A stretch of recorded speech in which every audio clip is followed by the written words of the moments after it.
મારા વિશુની ખાસ પાવા છે ત્યારે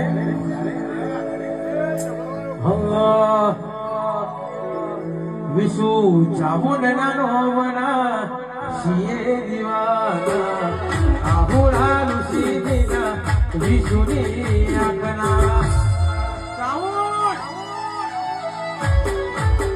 ચામુંડ નાનો વના સિયે દીવાના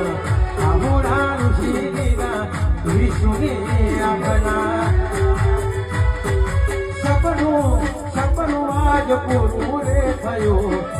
સપનું વિશ્વ પૂરું રે થયું